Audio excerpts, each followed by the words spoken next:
to the Sound Doctrine telecast. ஆரோக்கிய உபதேச ஒளிபரப்புக்கு உங்களை அன்புடன் வரவேற்கிறோம். Praise God for all the corrective teaching that we receive in this series of talks. இந்த தொடர் செய்திகளின் வழியாக நாம் பெற்று வந்து கொண்டிருக்கிற திருத்துதல் உபதேசங்களுக்காக தேவனை நான் ஸ்தோத்திரிக்கிறேன். Any corrective teaching always calls for some unlearning.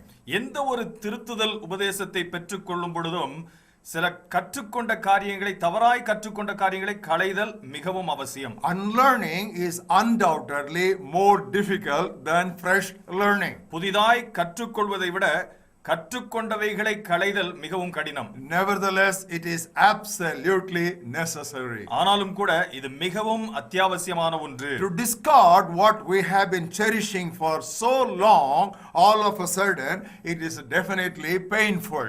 அதிக நாட்களாய் நாம் ஊறிவிட்டிருக்கிற சில காரியங்களை நாம் நிராகரிக்க வேண்டும் என்று சொன்னால் மெய்யாகவே அது ஒரு புண்படுகிற அனுபவமாகவே இருக்கும். But it will be very much worth it. ஆனால் அது மிகவும் லாபகரமாக இருக்கும். God's work must be done God's way. தேவனுடைய பணி தேவனுடைய பாணியில் செய்யப்பட வேண்டும். And God's way is revealed to us in God's word. இந்த தேவனுடைய பாணி என்கிற அவருடைய வழி அவருடைய வார்த்தையில் நமக்கு வெளிப்படுத்தப்பட்டிருக்கிறது. And we all know that God's word is unchanging for all times. நம்ம எல்லாருக்கும் தெரிந்த ஒரு உண்மை தேவனுடைய வார்த்தை என்றென்றும் மாறாதது. It is eternally established. அது நித்தியமாய் நிலைநிறுத்தப்பட்ட ஒன்று. In this series of talk we are calling all our viewers back to the Bible relating to whatever Christian ministry they are involved in. இந்த தொடர் செய்திகளின் வழியாக ஊழியக்காரர்கள் அத்தனை பேரையும் எந்த விதமான ஊழியத்தில் ஈடுபட்டிருந்தாலும் அவர்களை மீண்டுமாக வேதத்தின் அண்டையிலே நாங்கள் அழைக்கிறோம். And the topic that we are studying is how not to minister. நமக்கு முன்பாக இருக்கிற தலைப்பு எப்படி ஊழியம் செய்யக்கூடாது என்பதாகும். So far we have done 7 lessons. இதுவரையிலும் 7 பாடங்களை பார்த்திருக்கிறோம். Lesson number 1. முதல் பாடம், Do not substitute anything for personal work. தனிப்பட்ட ஈடுபாட்டுக்கு எதையும் பதிலாக்க வேண்டாம். And lesson number 2. இரண்டாவது பாடம், Do not neglect personal purity. தனிப்பட்ட பரிசுத்தத்தை நிராகரிக்க வேண்டாம். And thirdly, மூன்றாவதாக, do not fail in family responsibilities. குடும்ப பொறுப்புகளிலே தவற வேண்டாம். And the fourth lesson we studied was do not be a loner. நான்காவது பாடமாய் நாம் பார்த்தது தனித்தே இயங்க வேண்டும் என்று இருக்க வேண்டாம். And lesson number 5 was do not duplicate other ministries. ஐந்தாவது பாடமாக மற்ற ஊழியங்களை காப்பியடிக்க வேண்டாம். And the sixth lesson was do not seek popularity. ஆறாவது பாடம் பிரபலத்தை நாட வேண்டாம். And last week we studied lesson number 7. சென்ற வாரத்தில் 7வது பாடத்தை பார்த்தோம். Do not adulterate the message. செய்தியை கலப்படமாக்க வேண்டாம். Today we will move on to lesson number 8. இன்றைக்கு 8வது பாடத்துக்கு நாம் கடந்து செல்கிறோம். How not to minister. எப்படி ஊழியம் செய்யக்கூடாது. Do not bypass the poor. எளியவரை கண்டும் காணாமல் கடந்து போக வேண்டாம். How not to minister. எப்படி ஊழியம் செய்யக்கூடாது. Do not bypass the poor. எளியவரை கண்டும் காணாமல் கடந்து போக In வேண்டாம். our enthusiasm to preach the gospel and bring as many people as possible to Christ, we must not forget the poor people. ஊழியத்திலே நமக்கு இருக்கிற ஆர்வத்திலும் உற்சாகத்தின் நிமித்தமாக நாம் கடந்து ஊழியம் செய்கிற வேளையிலே எளியவரை நாம் மறந்து போக கூடாது. Now we have an admonition in book of Galatians 2nd chapter. கலாத்தியர் 2வது அத்தியாயத்திலே நமக்கென்று ஒரு ஆலோசனை சொல்லப்பட்டிருக்கிறது. We'll read to you verses 9 and 10. 9-10 வசனங்களை உங்களுக்கு வாசிக்கிறோம். When James, Cephas and John, who seemed to be pillars, perceived the grace that had been given to me, they gave me and Barnabas the right hand of fellowship, that we should go to the Gentiles and they to the circumcised. எனக்கு அளிக்கப்பட்ட கிருபையை அறிந்தபோது தூண்களாக எண்ணப்பட்ட யாக்கோபும் கேவாவும் யோவானும் தாங்கள் விருத்த சேதனமுள்ளவர்களுக்கும் நாங்கள் புறஜாதிகளுக்கும் பிரவேசிக்கும்படி அந்யோன்ய ஐக்கியத்திற்கு அடையாளமாக எனக்கும் பர்னபாவுக்கும் வலது கை கொடுத்தார்கள். Now we know the story. இந்த சம்பவம் நமக்கு தெரியும். Paul and Barnabas, they go as a fresh missionary team from the church in Antioch. அந்தியோக்கியாவில் இருந்த திருச்சபையிலிருந்து பவுலும் பர்னபாவும் புதிய மிஷனரி குழுவாக இயங்க துவங்குகிறார்கள். And Peter, James and John, they were already apostles in Jerusalem. பேதுரும் யாக்கோபும் யோவானும் ஏற்கனவே எருசலேமிலே அவர்கள் ஊழியக்காரர்களாக இருக்கிறார்கள். And the senior apostles, they recognized God's grace in this junior team. இந்த முதிர்ந்த அப்போஸ்தலர்கள் அவர்கள் இந்த இளைய அப்போஸ்தலர் மீது இருந்த கிருபையை புரிந்து So கொண்டார்கள். they gave them the right hand of fellowship. அவர்களுக்கு அந்யோன்ய ஐக்கியத்தின் வலது கையை In கொடுத்தார்கள். other words, they said, we will identify ourselves with your ministry. ஒரு வார்த்தைகளில் உங்களுடைய ஊழியங்களோடு கூட நாங்கள் அடையாளம் கண்டுகொள்வோம் என்று But சொல்கிறார்கள். there is a very important thing that you should not forget. ஆனால் ஒரு முக்கியமான காரியத்தை இந்த இடத்துல நீங்கள் மறந்து போக Look at கூடாது. verse 10. 10வது வசனத்தை பாருங்கள். They desired only that we should remember the poor. தரித்திரரை நினைத்துக் கொள்ளும்படி மாத்திரம் சொன்னார்கள். You know, they use the word remember the poor. That means there is always a tendency in evangelism to forget the poor people. தரித்திரரை நினைத்துக் கொள்ளும்படியாக சொல்கிறார்கள். காரணம் என்னவென்று சொன்னால் சுவிசேஷ ஊழியத்திலே தரித்திரரை மறந்து போகக்கூடிய வாய்ப்புகள் ஏராளம் உண்டு. And immediately Paul adds up his comment. உடனடியாக பவுல் அதோடு கூட தன்னுடைய கூற்றை சொல்கிறார். He says, this very thing I was also eager to do it. அப்படி செய்யும்படி அதற்கு முன்னமே நானும் கருத்துள்ளவனாய் இருந்தேன் என்று சொல்கிறார். What an excellent example that is presented before us, oh God, that we have got the first missionary team giving us the principle that should always bear in mind the needs of the poor people. முதல் missionary குழுவே என்ன அருமையாக இந்த ஒரு காரியத்தை நமக்கு எடுத்துரைக்கிறார்கள்.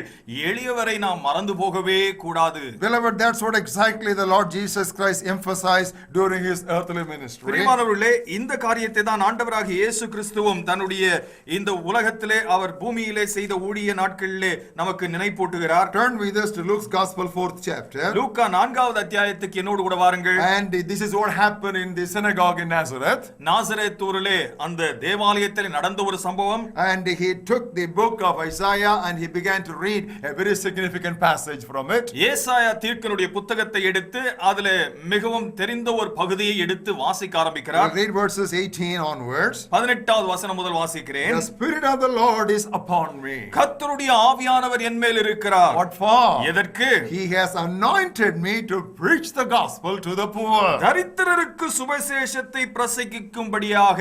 And now you know so many things the Lord Jesus Christ is listing out. அந்த இடத்திலே பட்டியலாக அநேக காரியங்களை ஊழியமாய் சொல்கிறார். But did you notice he said the Spirit of the Lord is upon me.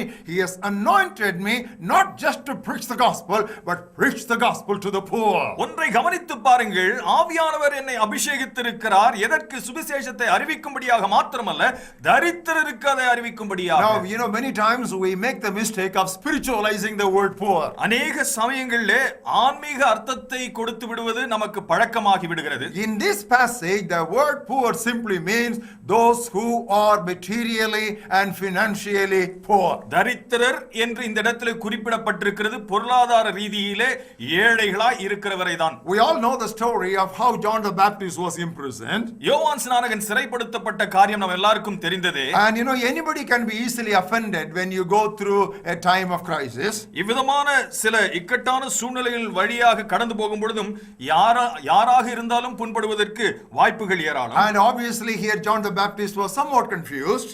இதிலே யோவான் ஸ்நானகன் இன்னும் அதிகமாக குழப்பத்துக்குள்ளாக ஆளாகிறான். So he took two disciples and he sent those two disciples to Jesus with a question. ரெண்டு சீடர்களை இயேசுவினிடத்தில் ஒரு கேள்வியோடு அனுப்புகிறார். Now turn with us to Matthew's Gospel 11th chapter. மத்தேயு 11வது அத்தியாயத்துக்கு என்னோடு கூட பாருங்கள். And look at the question that he sent through the two disciples in verse 3. மூன்றாவது வசனத்திலே அவர் அனுப்புகிற அந்த கேள்வியை பாருங்கள். Are you the coming one or do we look for another? வருகிறவர் நீர்தானா அல்லது வேறொருவர் வர காத்திருக்க வேண்டுமா? Jesus answered and said to them, இயேசு அவர்களுக்கு பிரதியுத்தரமாக, Go and tell John the things which you hear and see. நீங்கள் கேட்கிறதையும் காண்கிறதையும் யோவானிடத்திலே போய் அறிவியுங்கள். The blind receive their sight, குருடர் பார்வையடைகிறார்கள், the lame walk, சப்பானிகள் the நடக்கிறார்கள், lepers are cleansed, குஷ்டரோகிகள் the சுத்தமாகிறார்கள், deaf hear, செவிடர் கேட்கிறார்கள், the dead are raised up, மரித்தோர் எழுப்பப்படுகிறார்கள். and the overarching thing is the poor have the gospel preached to them. நிறைவாய் சொல்லப்படுகிற காரியம் தரித்திரருக்கு சுவிசேஷம் பிரசங்கிக்கப்படுகிறது. You know, you must have come across so many wall posters of our gospel campaigns and crusades. அநேக சுவிசேஷ கூட்டங்களை குறித்த சுவரொட்டிகளை நீங்கள் பார்த்திருப்பீர்கள். And they would say blind receive their sight, குருடர்கள் பார்வையடைகிறார்கள் என்று எழுதியிருப்பார்கள். and they will say lame begin to walk, முடவர்கள் நடக்கிறார்கள் என்று எழுதியிருக்கலாம். and they will say the deaf hear. செவிடர்கள் கேட்கிறார்கள் என்று எழுதியிருப்பார்கள். But have you ever come across a wall poster where this very significant statement, the poor poor have the gospel preached to them. Written there? அந்த சுவரொட்டிகளிலே ஏழைகளுக்கு சுவிசேஷம் பிரசங்கிக்கப்படுகிறது என்கிற வாசகம் எங்கேயாவது எழுதி இருக்கிறதை பார்த்திருக்கிறீர்களா? Beloved, this is the searching question. It is missing from our very message and ministry. பிரியமானவர்களே, இந்த ஒரு கேள்வி நம்முடைய ஊழியங்களிலே கேட்கப்பட வேண்டிய ஒன்றாய் இருக்கிறது. நம்முடைய ஊழியங்களிலே இந்த அம்சம் காணப்படாமல் போயிற்று. You know, when we talk about gifts, we immediately think about spectacular gifts. வரங்கள் என்று நாம் பேசின உடனேயே பகட்டு வரங்களையே நாம் நினைவில் கொள்ளுகிறோம். You know, we are interested in knowing how spectacular it is rather than how much it serves the people. எந்த அளவுக்கு பகட்டாய் இருக்கிறது என்று நாம் காண ஆர்வமாய் இருக்கிறோமே தவிர எந்த அளவுக்கு பணி செய்வதற்காக அந்த வரம் இருக்கிறது என்பதை நாம் காண்பதற்கு ஆர்வம் இல்லாதவர்களாய் இருக்கிறோம். There are so many lists of gifts in the New Testament. புதிய ஏற்பாட்டிலே அநேக வரங்களுடைய பட்டியல்களை பார்க்கிறோம். And one significant one is in book of Romans 12th chapter. ரோமர் நிருபத்திலே 12வது அத்தியாயத்திலே ஒரு பட்டியல் கொடுக்கப்பட்டிருக்கிறது. We read from verse 6 to 8.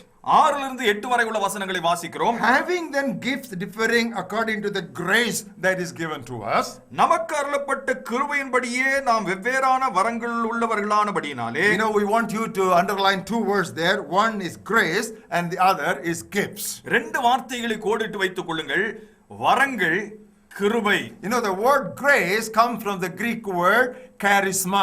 கிருபை என்கிற வார்த்தம் கிரேக்க பதம் charisma என்கிற வார்த்தையிலிருந்து எடுக்கப்பட்டிருக்கிறது. So here is a clear-cut list of what we normally call as charismatic gifts. இந்த கிருபா வரங்கள் என்று சொல்லப்பட்டதனுடைய பட்டியலை தான் இந்த இடத்திலே நாம் பார்க்கிறோம். And you find 7 gifts are mentioned here. இதிலே 7 வரங்கள் பட்டியலாய் கொடுக்கப்பட்டிருக்கிறது. Prophecy, ministry, exhortation, giving, leading, showing mercy.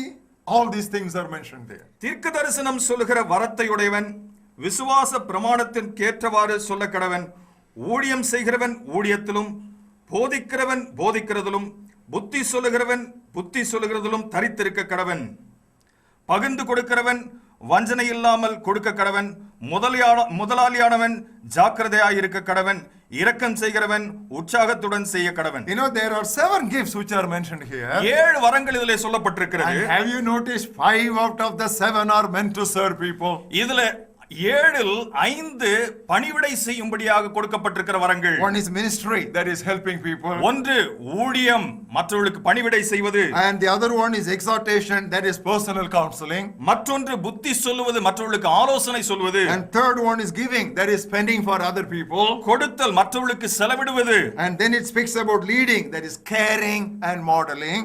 முதலாளியானவன் என்று சொல்லும் பொழுது முன்னின்று நடத்துகிறவன். And then we read about mercy, that is the gift of compassion. இரக்கம் செய்கிறவன், மனதுருக்கமாயிருக்கிறவர்கள். Now we have that gift.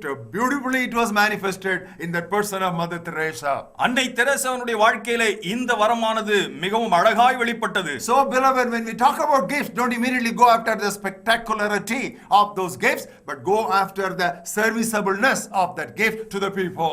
வரங்கள் என்று சொன்ன உடனே அந்த வரத்தினுடைய பகட்டான காரியங்களை பார்க்காமல் அது எந்த அளவுக்கு மற்றவர்களுக்கு பணிவிடை செய்யக்கூடியதாக இருக்கிறது என்பதை பாருங்கள். You know, all over the world these days prayer ministries are springing up. உலகமெங்குமாக ஜெப ஊழியங்கள் ஆங்காங்கே எழும்பிக் And கொண்டிருக்கிறது. in prayer ministries and prayer conferences, one very popular phrase that is used is God is looking for someone who will stand in the gap. அந்த ஜெப கூட்டங்களே காணப்படுகிற ஒரு பதம், அடிக்கடியாக பயன்படுத்தப்படுகிற ஒரு பதமானது ஜனங்களுக்குள்ளாக திறப்பின் வாசலில் நிற்கக்கூடியவர்களை ஆண்டவர் தேடுகிறார் என்று அடிக்கடியாய் சொல்லப்படுகிறது. That's a good phrase, but do you know in the context in which God made that statement? அருமையான ஒரு வாசகம் தான், ஆனால் எந்த ஒரு சூழமைவிலே அது சொல்லப்பட்டது என்று உங்களுக்கு தெரியுமா? Turn with us to book of Ezekiel 22nd chapter. எசேக்கியேல் 22வது அத்தியாயத்துக்கு என்னோடு கூட We பாருங்கள். read verses 29 and 30. 29 30 வசனங்களை பாருங்கள். The people of the land have used oppressions, committed robbery, mistreated the poor and needy, and they wrongfully oppressed the stranger. தேசத்தின் ஜனங்கள் இடுக்கண் செய்து கொள்ளையடித்து சிறுமையும் எளிமையுமானவனை ஒடுக்கி அந்நியனை அநியாயமாய் துன்பப்படுத்துகிறார்கள். So here it was essentially speaking about atrocities committed against the poor, the downtrodden, and the marginalized people. ஏழைகள், ஒடுக்கப்பட்டவர்கள், கைவிடப்பட்டவர்களுக்கு விரோதமாய் இழைக்கப்பட்ட தீமைகளை குறித்து இங்கே சொல்லப்படுகிறது. And then God says in verse 30, அதைத் தொடர்ந்துதான் 30வது வசனத்தில் ஆண்டவர் சொல்கிறார், So I sought for a man among them who would make a wall and stand in the gap before me. நான் தேசத்தை அழிக்காதபடிக்கு திறப்பிலே நிற்கவும் சுவரை அடைக்கவும் தக்கதாக ஒரு மனுஷனை தேடினேன், ஒருவனையும் காணேன். In other words, because of the atrocities that were committed against the poor people, God got extremely angry. இந்த ஏழை ஜனங்களுக்கு விரோதமாக அநியாயம் செய்யப்பட்டதனாலே ஆண்டவர் கோபம் மூண்டவராய் காணப்படுகிறார். And he wanted to bring forth his judgment. அவருடைய நியாயத்தீர்ப்பை அவர்களுக்கு விரோதமாய் கொண்டு வர So விரும்பினார். he was looking for somebody who will stop God's hand of fury. இந்த தேவனுடைய கோபாக்கினை நிறுத்தும் பொருட்டு யாராவது ஒருவர் இருப்பாரா என்று தேடுகிறார். Today, 101 times you would have heard this phrase used, standing in the gap in prayer. But do you have reference that it is essentially towards the poor and blessing them? இந்த திறப்பிலே நின்று தேவனுக்கு முன்பாக திறப்பிலே நிற்கக்கூடியவர்கள் வேண்டும் என்று ஆயிரக்கணக்கான முறை நீங்கள் கேட்டிருக்கலாம். ஆனால் இது திறப்பிலே நிற்பது என்பது ஏழைகளுக்கு விரோதமாக இழைக்கப்படுகிற தீங்கை தடுப்பதற்காக ஒரு மனிதன் என்கிறதை நீங்கள் வசனத்தின் மூலமாக அறிந்திருக்கிறீர்களா? You know, so many times whenever we have prayer conferences, the word fasting goes with it. அநேக சமயங்களிலே ஜெப ஊழியங்கள் நடக்கும் பொழுது, ஜெப கருத்தரங்குகள் நடக்கும் பொழுது அதிலே உபவாசம் என்கிற ஒரு தலைப்பு கொடுக்கப்படும். Definitely fasting is a good spiritual discipline and exercise. நிச்சயமாகவே உபவாசித்து ஜெபிப்பது என்பது ஒரு நல்ல ஆவிக்குரிய ஒரு பயிற்சி தான். But which is God's chosen fast? Have you ever taken time to find that out from the Bible? ஆனால் தேவன் விரும்புகிற விதமான ஒரு உபவாசம் என்ன என்பதை நீங்கள் கண்டு ஆராய்ந்து பார்க்க முயற்சித்திருக்கிறீர்களா? Isaiah 58th chapter verses 6 and 7. ஏசாயா 58வது அத்தியாயம் 6-7 வசனங்கள். Is this not the fast that I have chosen, to loose the bonds of wickedness, to undo the heavy burdens, to let the oppressed go free, and that you break every yoke? அக்கிரமத்தின் கட்டுகளை அவிழ்க்கிறதும், நுகத்தடியின் பிணையல்களை நெகிழ்கிறதும், நெருக்கப்பட்டிருக்கிறவர்களை விடுதலையாக்குகிறதும், சகல நுகத்தடிகளையும் உடைத்து போடுகிறதும், பசியுள்ளவனுக்கு உன் ஆகாரத்தை பகிர்ந்து கொடுக்கிறதும், and that you bring to your house the poor who are cast out, and when you see him naked, that you cover him and don't hide yourself from your own flesh. துரத்துண்ட சிறுமைப்பட்டவர்களை வீட்டிலே சேர்த்துக் கொள்கிறதும், வஸ்திரமில்லாதவனை கண்டால் அவனுக்கு வஸ்திரங்கள் கொடுக்கிறதும், உன் மாம்சமானவனுக்கு உன்னை ஒழிக்காமல் இருக்கிறதும் அல்லவோ எனக்கு உகந்த உபவாசம். You know what is God saying is that in order to bless people and those who are downtrodden and marginalized, you forego some of your own comforts and blessing. That is a real fasting. That becomes a sweet smelling savor before me. இந்த ஏழை எளியோருக்கு உதவும்படியாக உங்களுக்கு பிரியமாய் இருக்கிற சில காரியங்களை நீங்கள் தியாகம் செய்து விடுவதுதான். இதுதான் மெய்யான ஒரு உபவாசம். அதுதான் ஆண்டவருடைய நாசியிலே ஒரு சுகந்த வாசனையாய் ஏற்படுமே. You know, so many meetings are also conducted for spirit anointing. ஆவிக்குரிய அபிஷேகம் என்று ஏராளமான கூட்டங்கள் அதற்கென்று ஏற்படுத்தப்படுகிறது. And you know that oft repeated illustration is what happened in the family of Cornelius. கொர்நேலியுடைய வீட்டிலே நடந்த சம்பவம் தான் அங்கே அடிக்கடியாக மீண்டும் நமக்கு ஞாபகப்படுத்தப்படுகிறது. And they say when Peter was just preaching, the Holy Spirit fell on all those who listened to the word. பேதுரு பிரசங்கித்துக் கொண்டிருக்கும் பொழுதே ஆவியானவர் ஜனங்கள் மீது இறங்கினார் என்று சொல்வார்கள். And you know what was the background of that group which was listening to Peter? பேதுருவை கேட்டுக்கொண்டிருந்த அந்த மக்கள் கூட்டத்தாருடைய பின்னணி என்ன தெரியுமா? Turn with us to book of Acts 10th chapter. அப்போஸ்தலர் 10வது அத்தியாயத்தை பாருங்கள். And this is what we read about that Cornelius. கொர்நேலியுவை பற்றி நாம் வாசிக்கிற காரியம் இதுதான். Second words. இரண்டாவது வசனம். He gave alms generously to the people. அவன் மிகுந்த தர்மங்களை ஜனங்களுக்கு செய்து வந்தான். Now also come to verse 4. நான்காவது வசனத்தையும் பாருங்கள். It says that your prayers and your alms have come up for a memorial before God. உன் ஜெபங்களும் உன் தர்மங்களும் தேவனுக்கு நினைப்பூட்டுதலாக அவர் சந்நிதியில் வந்திருக்கிறது. And come to verse 31 and 32. 31-32 பாருங்கள். Cornelius, your prayer has been heard and your alms are remembered in the sight of God. கொர்நேலியுவே, உன் ஜெபம் கேட்கப்பட்டது, உன் தான தர்மங்கள் தேவ சந்நிதியில் நினைத்தருளப்பட்டது. You know, that brought the smile of God, because this man had helped people, especially the poor people, so liberally. Even before the sermon was over, the Holy Spirit fell on his family. இந்த மனிதன் தேவனுடைய புன்முறுவலை வரவழைக்கக்கூடிய அளவுக்கு அத்தனையான தர்மங்களை செய்திருந்தபடியினாலே செய்தி முடிவதற்கு முன்பாகவே தேவ ஆவியானவர்கள் அவர்கள் மீது பொழுந்தருளப்படுகிறார். Beloved, the underlying reason why there is a gross neglect of poor in our ministries is that our very message is defective and deficient. நமக்கு ஏழைகள் மீது கரிசனை இல்லாமல் நம்முடைய ஊழியங்கள் அந்த நோக்கமாய் இல்லாமல் இருப்பதற்கு முக்கியமான காரணம் நம்முடைய செய்திகளிலேயே ஒரு குறைபாடு உண்டு. I will just quote John the Baptist, then you will understand why I make this statement. யோவான் ஸ்நானகனை உங்களுக்கு எடுத்து நான் உரைப்பேனேயானால் இந்த குறையை நீங்கள் புரிந்து கொள்வீர்கள். He was preaching by river Jordan. யோர்தான் நதிக்கரையண்டையிலே பிரசங்கிக்கிறார். He said, repent, for the kingdom of heaven is at hand. மனம் திரும்புங்கள், தேவனுடைய ராஜ்யம் சமீபித்திருக்கிறது என்று People சொல்கிறார். came to him to be baptized of him. ஞானஸ்நானம் பெற்றுக்கொள்ளும்படியாக ஜனங்கள் ஏராளமாய் அவரிடத்தில் வருகிறார்கள். And he told the people, bring forth fruits of repentance. நீங்கள் மனம் திரும்புதலுக்கு ஏதுவான கனிகளை கொடுக்க வேண்டும் என்று ஜனங்களிடத்தில் சொன்னார்கள். They didn't understand what he meant by that, so they asked him, what shall we do? இவர் பேசுகிறது இன்னதென்று அறியாமல் நாங்கள் என்ன செய்ய வேண்டும் என்று You know கேட்கிறார்கள். what he immediately said? உடனடியாக அவர்களை பார்த்து என்ன சொன்னார் If you தெரியுமா? have got 2 dresses, give one to the one who is naked. 2 வஸ்திரங்கள் உங்களிடத்தில் இருக்கும் என்று சொன்னால் வஸ்திரம் இல்லாமல் காணப்படுகிற ஒருவனுக்கு நீங்கள் ஒன்றை கொடுத்து விடுங்கள். Suppose you got too much of food, try to share it with someone who is starving and hungry. அதிகமான ஆகாரம் உங்களிடத்தில் இருக்கும் என்று சொன்னால் பசியாய் இருக்கிற ஒருவரிடத்தில் அதை கொடுத்து பகிர்ந்து கொள்ளுங்கள். It is not a lesson for higher mature Christian life. Even before baptism, that lesson was given. ஏதோ முதிர்ச்சியடைந்த ஒரு கிறிஸ்தவர்கள் மேற்கொள்ள வேண்டிய ஒரு பயிற்சி அல்ல, ஒரு பழக்கம் அல்ல. இது அடிப்படையாக கிறிஸ்தவர்களாக மாறுவதற்கு முன்பாகவே இருக்க வேண்டிய ஒரு பழக்கம். And he was rebuking them because they were just parading and they were priding over the fact that they were the children of Abraham. இவர்கள் ஆபிரகாமுடைய பிள்ளைகள் என்று சொல்லி அதை குறித்து பெருமிதம் கொண்டிருந்தார்கள். And he said, don't just begin to say that Abraham is your father. Abraham உங்களுடைய தகப்பன் என்று சொல்லி நீங்கள் பெருமை பாராட்ட வேண்டாம் என்று God சொன்னார். can raise even from these pebbles children unto Abraham. இந்த கற்களிலிருந்து ஆபிரகாமுக்கு என்று பிள்ளைகளை தேவன் எழுப்ப மனதுள்ளவர். And then we know about what happened in the family of Zacchaeus. சகேயுனுடைய வீட்டில் என்ன நடந்தது என்று உங்களுக்கு தெரியும். And Zacchaeus ran to the doorstep and he was standing there to receive Jesus. இயேசுவை ஏற்றுக்கொள்ளும்படியாக வாசற்படிக்கு ஓடி வந்து சகேயு காத்திருக்கிறான். And what did he say? என்ன சொன்னான்? I will give half of what I have to the poor people. எனக்கு இருக்கிற ஆஸ்திகளிலே பாதியை நான் ஏழைகளுக்கு கொடுத்து விடுகிறேன். And what did Jesus say? இயேசுவானவர் அவனை பார்த்து என்ன சொன்னார்? Salvation has come to this house. இன்றைக்கு ரட்சிப்பு இந்த வீட்டுக்கு வந்தது. Did he stop there? அங்கே நின்று விட்டாரா? He said he is also a son of Abraham. இவனும் ஆபிரகாமின் குமாரன் அல்லவா? You know what John the Baptist said there, here Jesus Christ is endorsing. அன்றைக்கு யோவான் ஸ்நானகன் சொன்ன வார்த்தைகளை இன்றைக்கு இயேசுவானவர் என்னுடைய வாழ்க்கையிலே ஊர்ஜிதப்படுத்தினார். Beloved, we want to tell you, heaven or hell is going to be decided.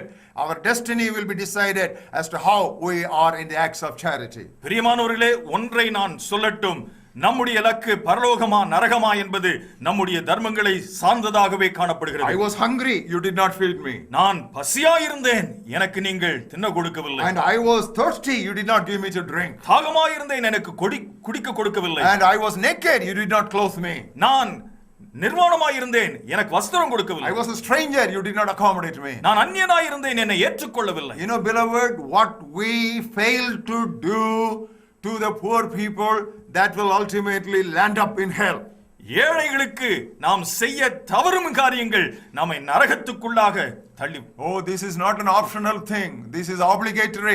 This is pretty serious. We want every one of you to understand it. நாம் ஏதோ தெரிந்து கொள்ளக்கூடிய ஏதோ ஒரு காரியம் அல்ல, இது நாம் கட்டாயமாய் எடுத்துக்கொள்ள வேண்டிய ஒரு கடமை. I believe that every church can definitely do something direct and substantial in a sustained manner towards the relief of widows and the orphans.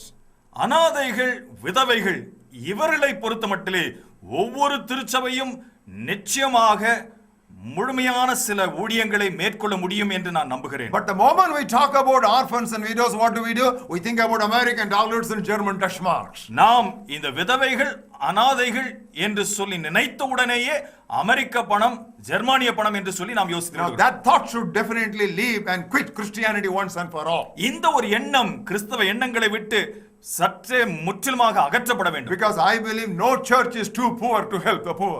ஏழைகளுக்கு உதவி செய்யக்கூடாத அளவுக்கு எந்த சபையும் அதிக ஏழையாய் இல்லை. You know, when you find time, you go through 2 Corinthians 8th chapter. நேரம் இருக்கும் பொழுது 2 கொரிந்தியர் 8வது அத்தியாயத்தை பாருங்கள். Paul was testifying about the Macedonian Macedonia church. திருச்சபையை பற்றி பவுல் சொல்லிக் கொண்டிருக்கிறார். They were in deep poverty. அவர்கள் மிகுந்த தரித்திரத்திலே காணப்படுகிறார்கள். Even when they were in that deep poverty, there was abounding liberality. அந்த தரித்திரத்திலே முழுகி இருக்கும் பொழுது கூட அவர்கள் உதாரத்துவமாய் கொடுக்கிறார்கள். So no church is too poor to give to poor people. ஏழைகளுக்கு உதவுவதற்கு எந்த சபையும் அதிக ஏழையாய் இல்லை. Beloved, we want to every one of you, whether you are an individual or a church, to take this challenge in your heart and go and do something very substantial. தனிநபராக இருந்தாலும் சரி, சபையாக இருந்தாலும் இவைகளை எல்லாம் சவாலாக எடுத்துக்கொண்டு ஏழைகளுக்காக நீங்கள் கடந்து போய் ஊழியங்களை மேற்கொள்ளுங்கள். And when you take up some project or program for the poor people, you should also check your motive. நீங்கள் ஏழைகளுக்கு என்று சொல்லி ஊழியங்களை மேற்கொள்ளும் பொழுது உங்களுடைய எண்ணங்களையும் நீங்கள் சரிபார்க்க வேண்டும். You know, there was Judas. When Mary broke the alabaster box, he said, "Oh, this could have been sold for 300 pieces of silver and given to the poor people." இயேசுவுக்காக அந்த பரிமள தைல புட்டியை உடைத்தபொழுது, மரியாள் உடைத்த பொழுது யூதாஸ் உடனே ஐயோ இது 300 காசுகளுக்கு, வெள்ளி காசுகளுக்கு விற்றிருக்கலாமே என்று சொல்கிறான்.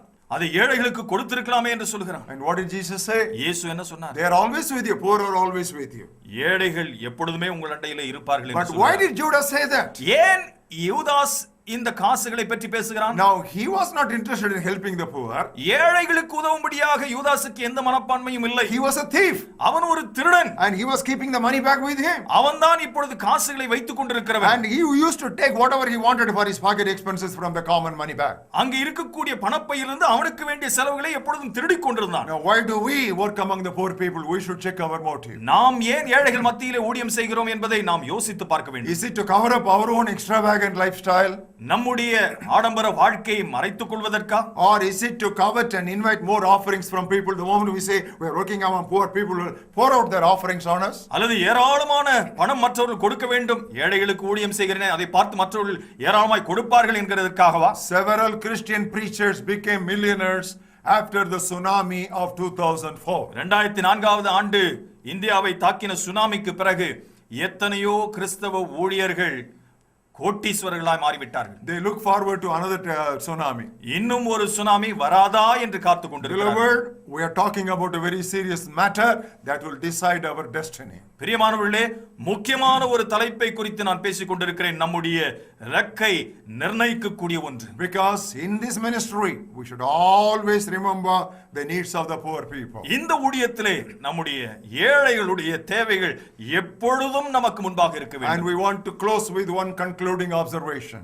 ஒரு முடிவாய் ஒரு காரியத்தை உங்களுக்கு சொல்ல விரும்புகிறேன். There will be more poor people in heaven than rich people. பரலோகத்திலே பணக்காரர்களை பார்க்கிலும் ஏழைகள் நிறைந்திருப்பார்கள். Because Jesus said it will be easier for a camel to enter the eye of a needle than a rich man to enter heaven. ஒரு ஊசியின் காதுக்குள்ளாக ஒரு ஒட்டகமே நுழைந்து விடலாம், பரலோகத்துக்குள்ளாக ஒரு பணக்காரன் நுழைவது அதிக கடினமாயிருக்கும். So this is a very serious matter.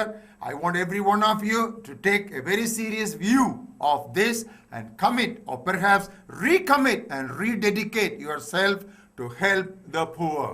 மீண்டுமாய் ஏழைகளுக்கு உதவ வேண்டும் என்கிற அர்ப்பணிப்பு உங்களுக்கு வரும்படியாக உங்களை நான் அழைக்கிறேன். How not to minister? எப்படி ஊழியம் செய்யக்கூடாது? Do not bypass the poor. ஏழைகளை, எளியவரை கண்டும் காணாமல் கடந்து